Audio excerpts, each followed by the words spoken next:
ভগবান শ্রী রামকৃষ্ণদেব বলছেন, কতকগুলো ঋণ আছে। দেব ঋণ, ঋষি ঋণ, আবার মাতৃ ঋণ, পিতৃ ঋণ, স্ত্রী ঋণ। মা বাপের ঋণ শোধ না করলে কোনো কাজই হয় না। স্ত্রীর কাছেও ঋণ আছে। হরিশ স্ত্রীকে ত্যাগ করে এখানে এসে রয়েছে। যদি তার স্ত্রীর খাবার জোগাড় না থাকতো তাহলে বলতুম ঢ্যামনাশালা। জ্ঞানের পর ওই স্ত্রীকে দেখবে সাক্ষাৎ ভগবতী। চণ্ডীতে আছে, যা দেবী সর্বভূতেষু মাতৃরূপেণ সংস্থিতা, নমস্তস্যৈ নমস্তস্যৈ নমস্তস্যৈ নমো নমঃ। তিনি মা হয়েছেন। যত স্ত্রী দেখো সব তিনি। আমি তাই বিন্দেকে কিছু বলতে পারি না।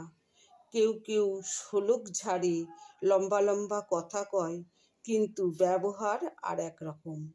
রামপ্রসন্ন হঠযোগীর কিসে আফিম আর দুধের জোগাড় হয় এই করে করে বেড়াচ্ছে। আবার বলে মনুতে সাধু সেবার কথা আছে। এদিকে বুড়ো মা খেতে পায় না, নিজে হাট বাজার করতে যায়, এমনই রাগ হয়।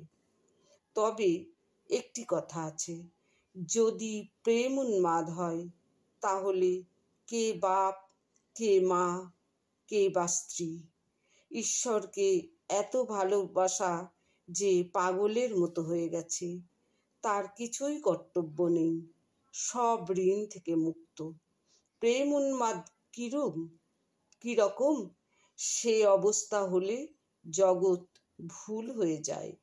নিজের দেহ যে এত প্রিয় জিনিস তাও ভুল হয়ে যায়। চৈতন্যদেবের হয়েছিল।